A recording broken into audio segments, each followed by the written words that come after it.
Hi friends, welcome back to my channel. ఎలా ఉన్నారు మీరంతా? నేనైతే చాలా బాగున్నాను. ఈరోజు ముచ్చట ఏంటంటే, నేను మీ ముందుకి గోధుమ పిండి హల్వా ఎలా చేసుకోవాలో చూపిస్తున్నాను అన్నమాట. నేను దానికోసం బెల్లం పౌడర్ అయితే తీసుకున్నాను. 1 కప్పు బెల్లం పౌడర్కి 1/2 కప్పు వాటర్ వేసి బెల్లం అయితే కరిగించుకోవాలి. కరిగితే సరిపోతుంది, పాకం అవసరం లేదు.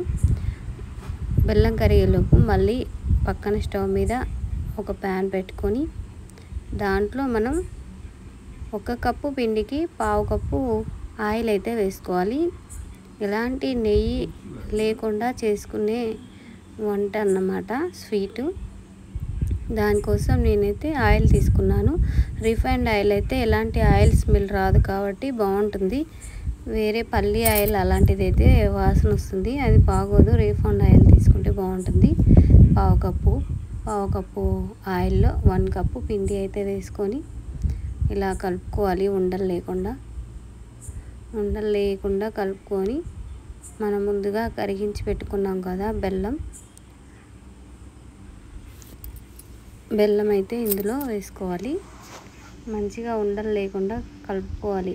ఉండలు ఉండిపోతే బాగోదు స్వీట్. ఉండలు పిండిగా వస్తుంది అన్నట్టు.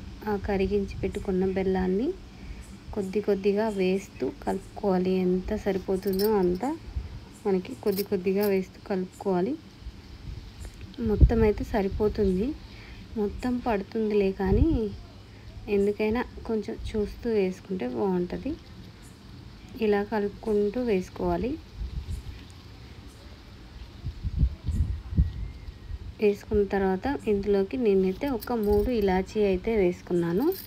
3 ఇలాచీ వేసుకొని మంచిగా కలిపేసుకుంటే మన గోధుమ పిండి హల్వా అయితే రెడీ అయిపోయింది.